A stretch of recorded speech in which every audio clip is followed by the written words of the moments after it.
call it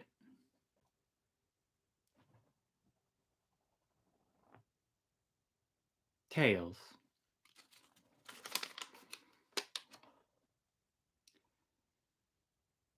Now a new kindness seems to have entered time, and I can see how that hurt has schooled my heart in a compassion I would have otherwise never learned.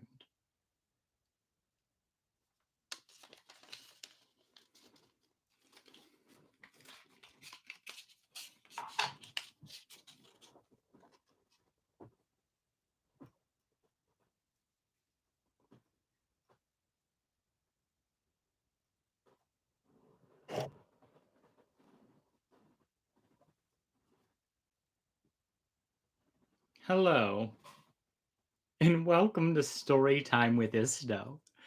You've reached Chapter 2 of Tarot Tales, a weekly gathering where I tell a little-known fairy tale based on a tarot card that I randomly drew the week prior. I also prepare thematically appropriate cocktails and mocktails to that story to enjoy with all of you online in the hopes of recreating that feeling of being with other human beings in a space. This week, I have prepared a sangria, which is one of my favorites, and I'm very excited to share it with all of you. Mm. And the recipe called for it to be in the most ornate and obnoxious mug that you have. And this certainly is my most beautiful and obnoxious mug. I hope you enjoy it. I'd love to see yours. Those of you that were with me last week, remember that last week I drew the Page of Pentacles, which is a beautiful card. It's got this lovely page staring at this coin, this pentacle in a lush and vibrant forest of whatnot. The things that I learned about the Page of Pentacles are that it represents news, dedication, apprenticeship, scholarship, hope, possibility, manifestation, and reversed, it represents distraction, false starts, and liberality, restlessness.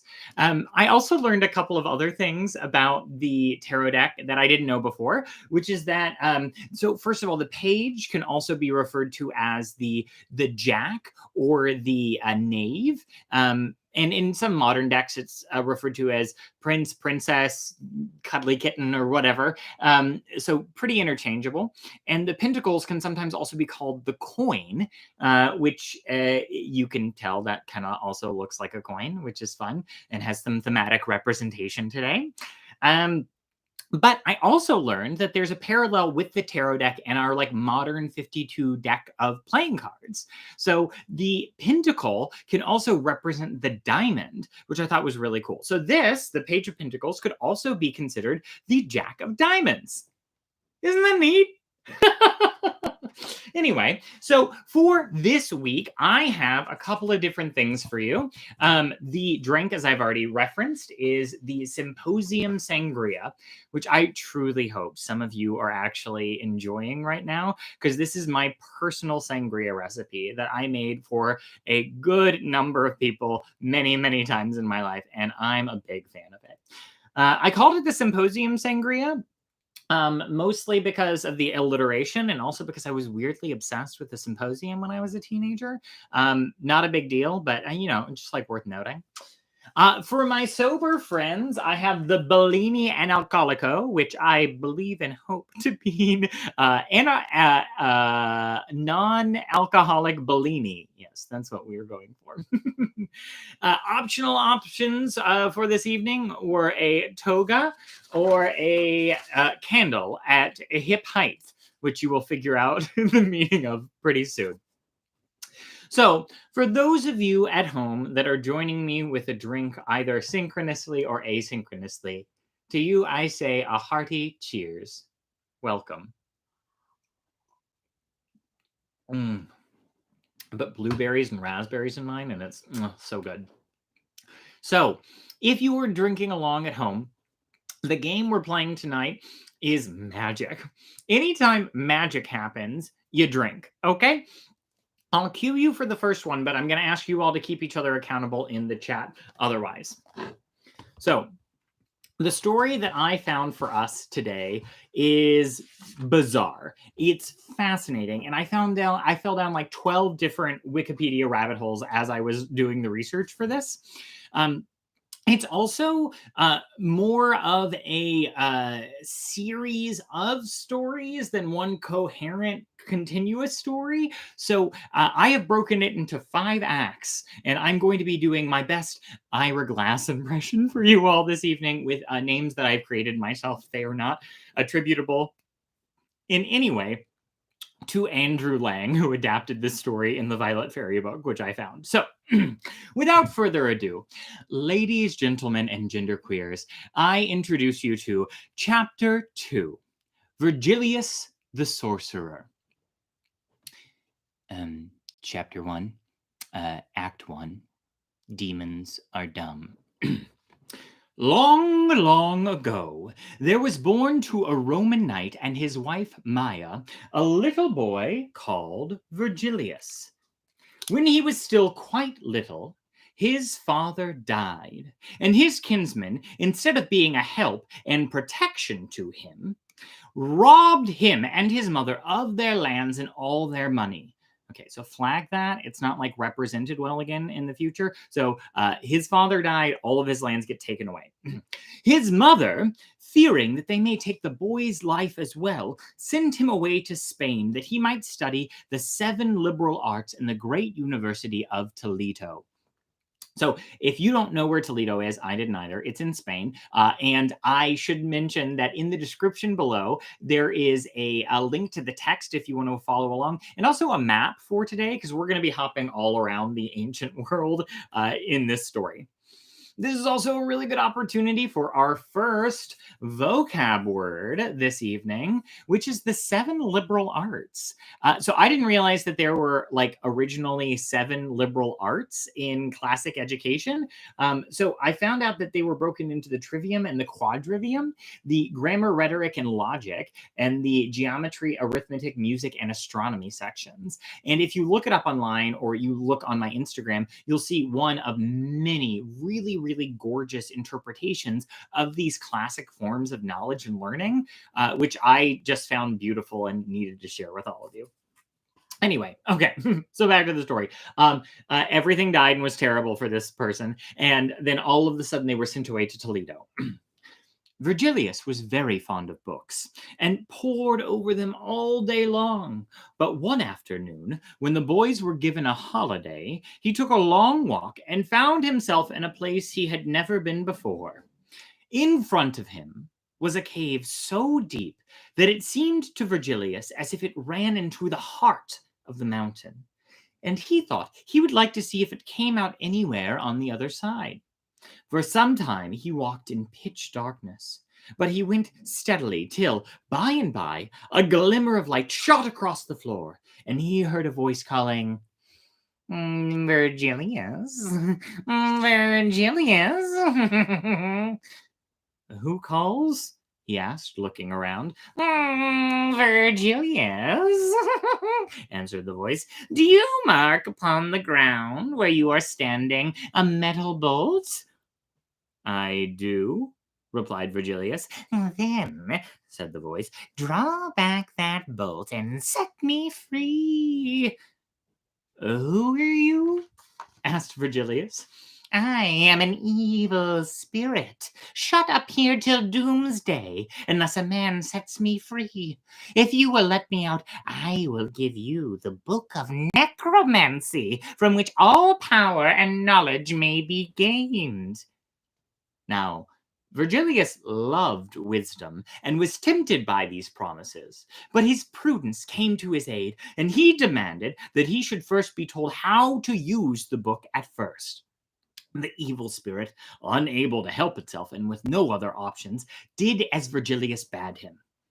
The bolt was drawn back, which disclosed a small dark hole, from which the evil spirit struggled forth till he proved to be 3 times as large as Virgilius himself. The book fell with a thud at Virgilius's feet. Why, you can't have been as big as that when you were in that little hole, cried Virgilius. But I was, replied the spirit. I don't believe it, replied Virgilius. Well, I'll just get in and show you how small I can be, said the spirit. And after turning and twisting and curling himself up, he once again lay neatly packed into the hole, over which Virgilius then drew the bolt, picking up the book under his arm, and left the cave. For the next few weeks, Virgilius hardly ate or slept. He was learning all the magic book contained. But at the end of that time, a messenger from his mother arrived in Toledo, begging him to come to Rome at once, as she had fallen ill and could no longer look after her affairs. Virgilius, sorry to leave Toledo, at once started for Rome. Chapter 2. Banana class wars. His mother welcomed him back with tears in her eyes, and his poor kinsmen pressed around him, but the rich ones kept away. So, quick pause. Throughout this series of small stories is a constant idea of like a consortium of bad people. And I've been trying to use figurines that are all drawn from classical works of art, but it was kind of hard to find something that accurately represented that without having to like make 20 different figurines. So I dug deep into my soul, and I decided to create my own. So please, I hope you appreciate this work of art that I've made. I call it a bunch of frowny faces. And it represents a group of angry and or bad people. So who are rich in this case. But the rich ones kept away, for they feared retribution from the robberies they had committed against their kinsmen, as they had done for many years past. Of course, Virgilius paid no mention to this behavior, though he noticed that they looked on with envy at the rich presents that he bestowed upon his poorer relations and on anyone who had been kind to his mother. Soon after this happened, the season of tax gathering came round, and everyone who owned land was bound to present himself before the emperor. And we actually don't get told who the emperor is, but I looked it up and I'm pretty sure it was Augustus, and this is a representation of Augustus. So we've got Augustus. Every person who owned land was bound to present themselves before the emperor. Like the rest, Virgilius went to court and demanded justice from the emperor against the men who had robbed him and his kinsmen. The emperor, promising to take counsel on the matter, promptly did so, and with the very men who had done the wrong. Then said these misdoers, Sire, let might be right, and leave the lands to those who hold them. Why rob your friends for a schoolmaster? Bid him go back to his books. There is nothing for him in Rome. The emperor, accordingly, commanded Virgilius to return again in 5 years, when judgment would be given in the case. Furious, Virgilius departed, vowing to have vengeance for the justice that he was denied. He sent forth his kinsmen to gather the ripe fruits into the barns, the wheat into his barns, everything on the land that had been stolen prior into his possession. And he placed forth a magic spell, magic spell, magic spell, magic spell.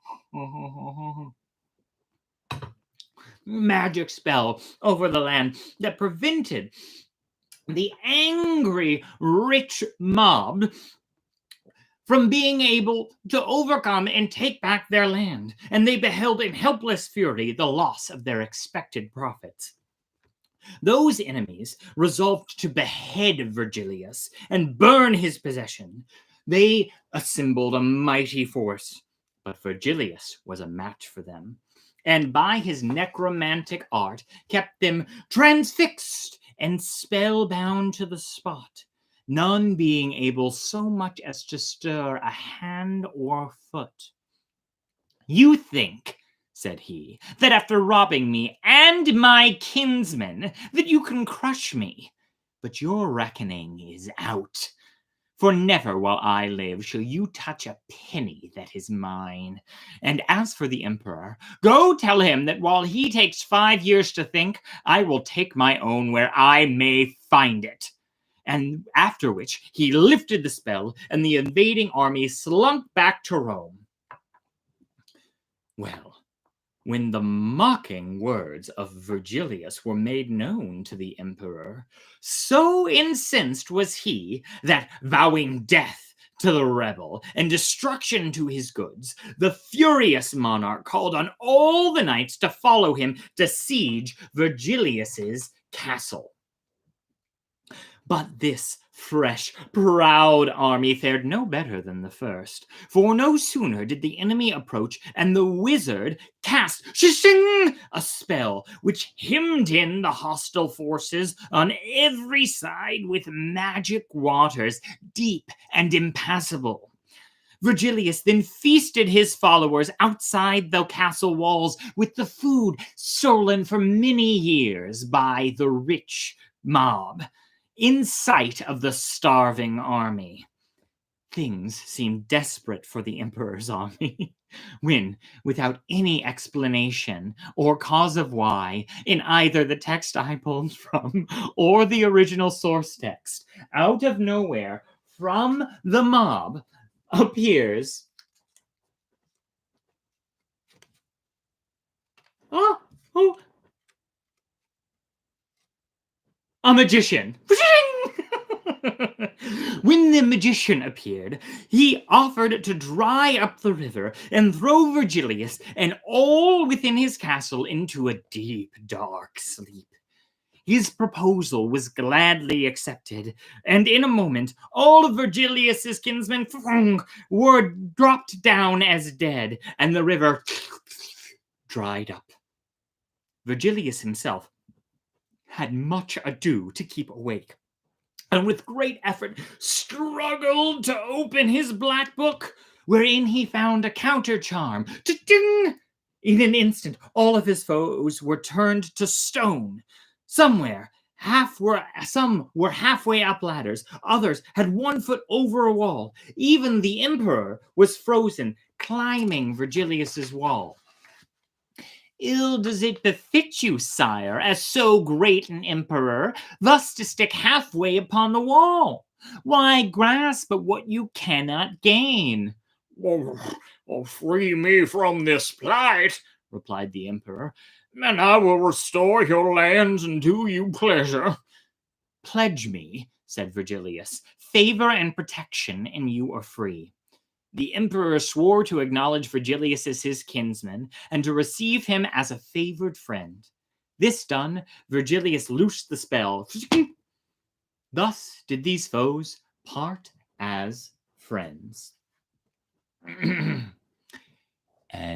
Chapter 3, Flames of Love. Act 3, I should say.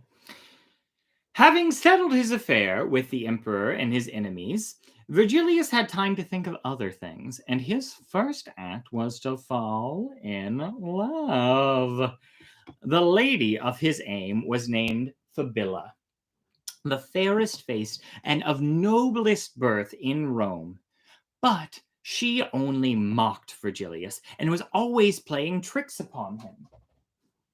To this end, she, after long refusal, consented to receive a visit, bidding him come, not in open daylight and by the door, but, on pretense of avoiding notice, in the dusk to the foot of her dwelling, a lofty tower overlooking the marketplace, where she often stood very precariously over the balcony. Overlooking the marketplace, where she promised to let down a basket, in which he should be drawn up to her window. Virgilius was chanted at this quite unexpected favor and stepped with glee into the basket. It was drawn up very slowly, and by came altogether to a standstill, while from above rang the voice of Fibilla, crying, "Rogue of a sorcerer, there shalt thou hang!"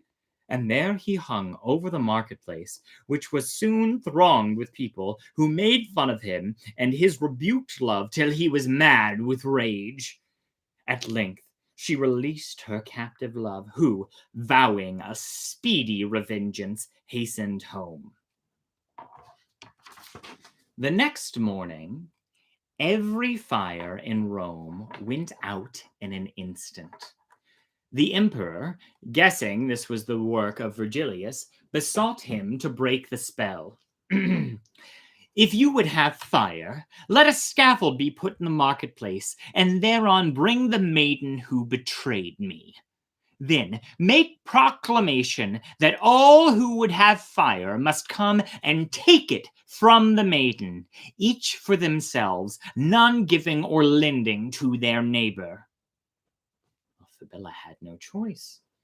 She approached the marketplace and immediately was consumed in flames that quickly curled about her.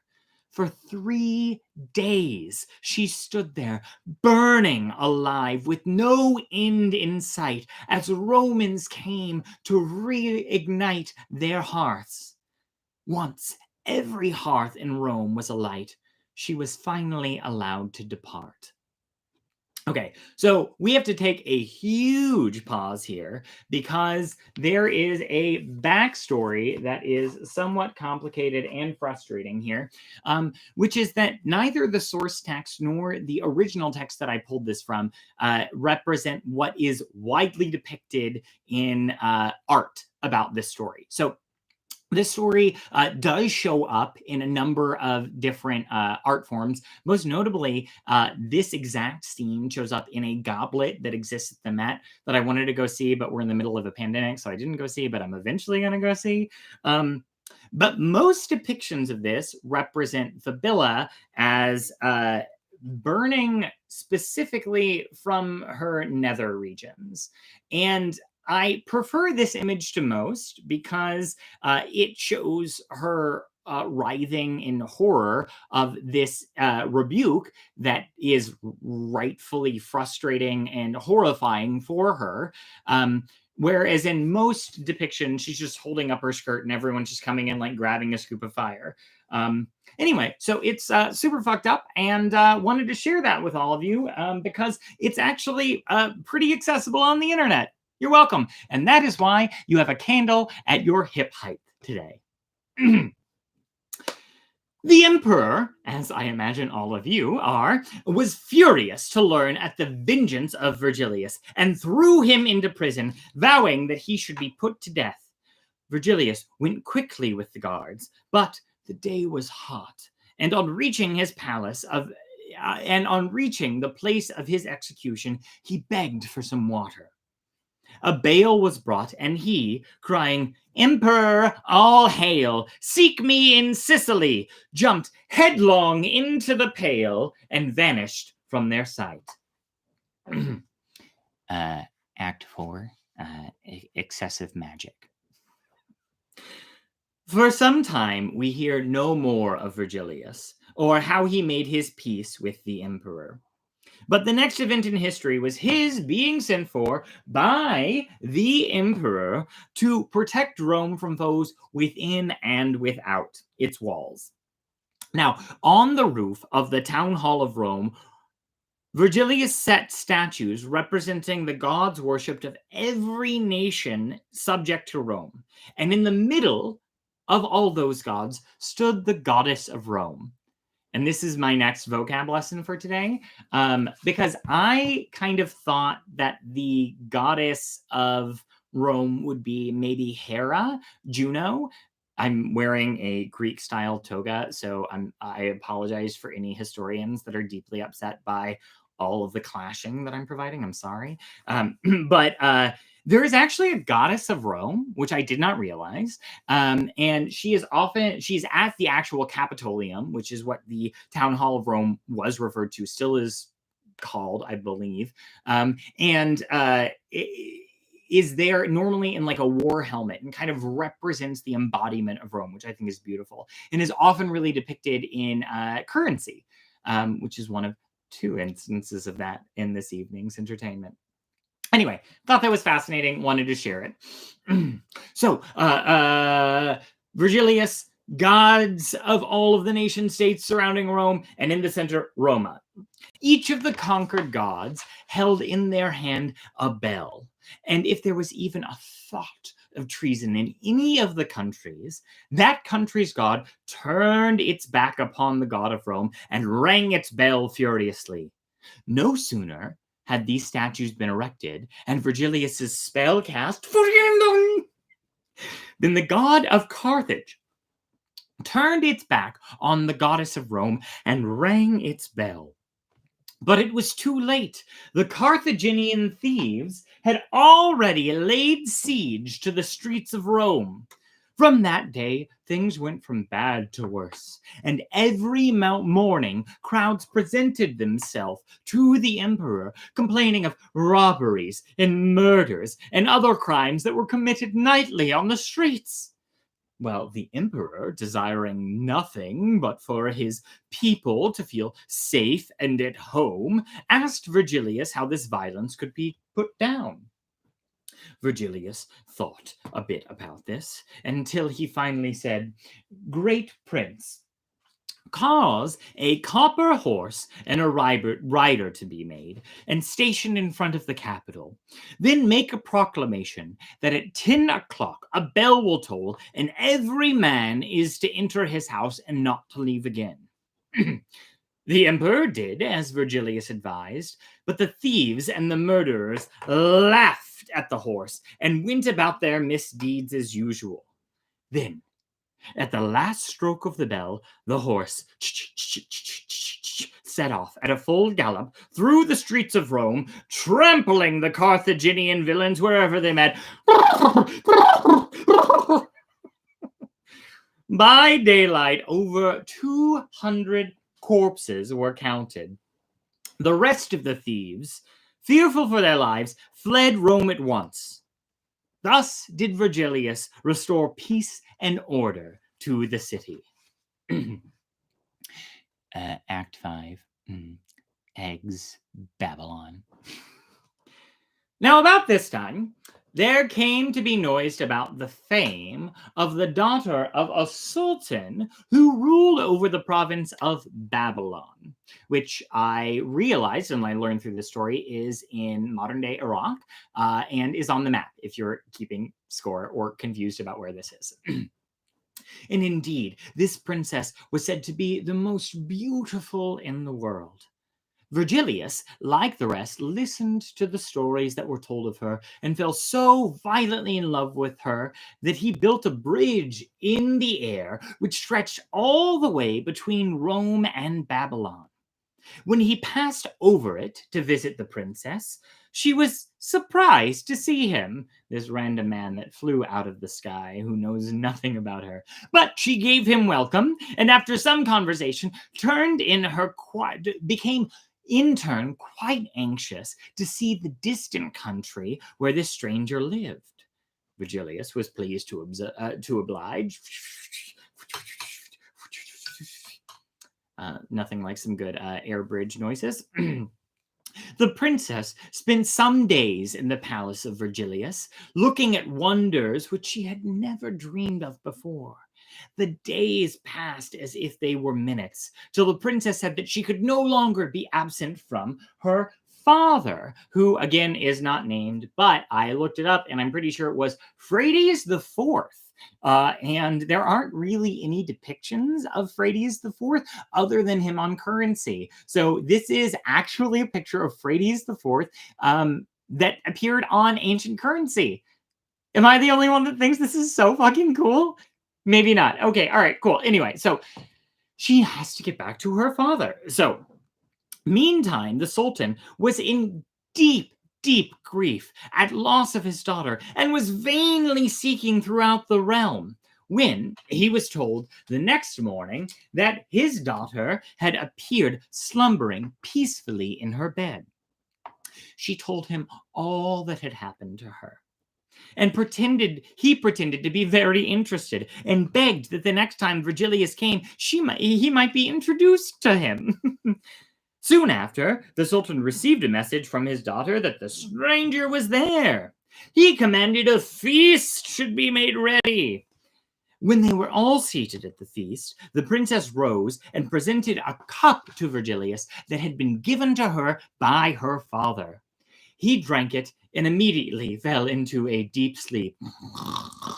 The Sultan ordered his guards to bind him immediately. "A shameful death you shall die." I don't know why he's a pirate, but he is. That's the voice that came out, cried the Sultan.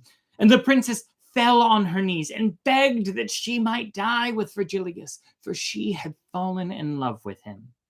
At the sound of her tearful protestations, Virgilius awoke. "You are out of your reckoning, Sir Sultan," said Virgilius, whose patience was at an end, and he cast a spell over the Sultan and his lords so that they believed that the great river of Babylon was flowing through the hall, and they must swim for their lives. So, leaving them to plunge and leap like frogs and fishes, Virgilius took the princess in his arms and carried her over the airy bridge back to Rome. Now, Virgilius did not think either his palace nor even Rome itself was good enough to contain such a pearl as his princess. So he built her a city whose foundations stood upon eggs buried deep down in the depths of the sea. And in the city was a square tower, and on the roof of that tower was a rod of iron. And across that rod he laid a bottle, and on that bottle he placed an egg, which hangs there to this day. And when the egg shakes, the city quakes, and when the egg shall be broken, the city shall be destroyed. And Virgilius filled the city full of such wonders as had never been seen before. And he named the city Naples. The end. So that is actually the end of this like 5-act story that exists in the Violet Fairy book. This castle that is described at the end actually exists. So I read this and I was like, this sounds like maybe it's a real myth. And it is. There is a castle in Naples called Castel dell'Ovo. Ovo? I don't speak Italian, but it stands for Egg Castle, which I can say.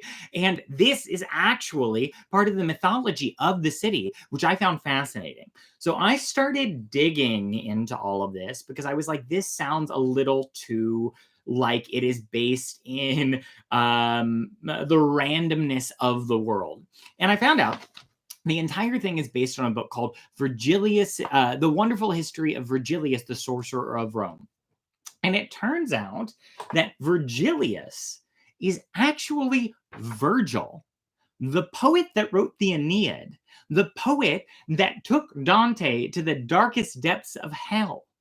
But he gained so much notoriety in his lifetime, but there was not enough access to education that people knew that Virgil was a thing, that Virgil was Roman, but they didn't know what else was going on. So they attributed this idea of sorcery to him. And in fact, the source text has an entire, like, 8 different stories attached to it, wherein he receives the Ars Notoria, which is also called the Lesser Key of Solomon, which is this dark book of demonology, allegedly transcribed by Solomon, dictated by angels, that he then uses to gain power in the world. So I found all of this incredible, and I hope you do too. And if you don't, that's fine. I'm okay being alone in it. But the thing that I keep thinking about the most surrounding this is that imagine you spend your entire life writing poetry, writing these epics. And when you die, you think for certain that that is the thing that you will be known for. Maybe you get a little bit of notoriety right before you die, and then it all just disappears as you fall into the blackness. And then for hundreds of years, nobody knows anything about you, and they call you a sorcerer that sets alight a woman's vagina. Isn't that fucking horrible?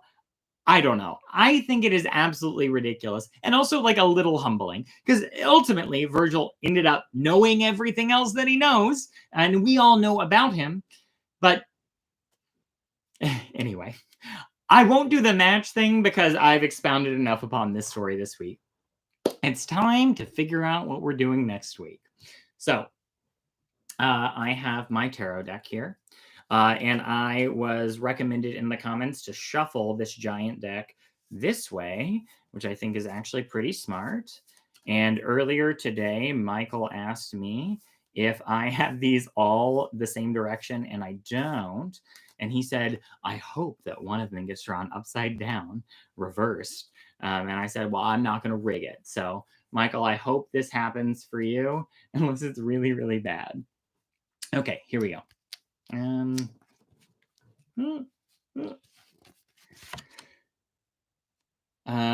We have strength. I feel like we're not getting any of the lower cards, but we've got upright strength with a little cat and an infinity symbol.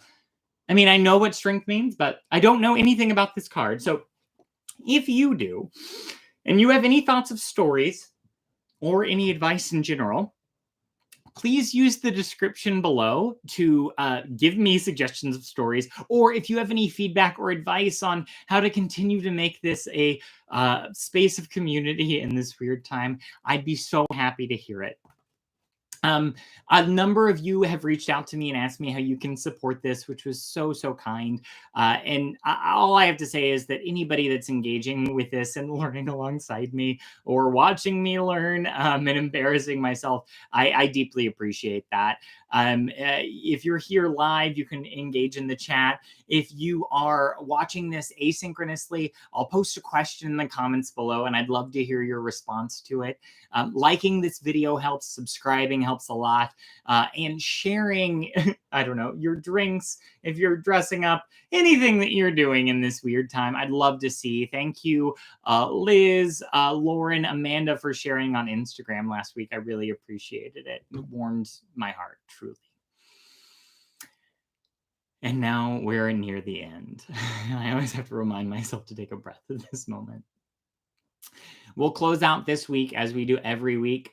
This is the second week, every week, with a gratitude. And the gratitude this week goes to my partner, Michael. Michael and I celebrated our 5-year anniversary yesterday. And this has been probably the most vulnerable and challenging thing I've done since I came out of the closet about a decade ago. And Michael has been a constant support and encouragement through something that I very easily could have shirked off and stopped doing very quickly. So for Michael, thank you for demanding that I open up, that I share this world with you and others, for growing alongside me. I love you. Happy anniversary. We're young. And because I hate vulnerability, I'm going to burn it. And I will leave you all with an affirmation. May you be happy. May you be healthy. Oh, I never turned that light on. I can't believe it. May you treat yourself with love and respect. May you continue to grow and find strength to persevere through the painful parts of growth.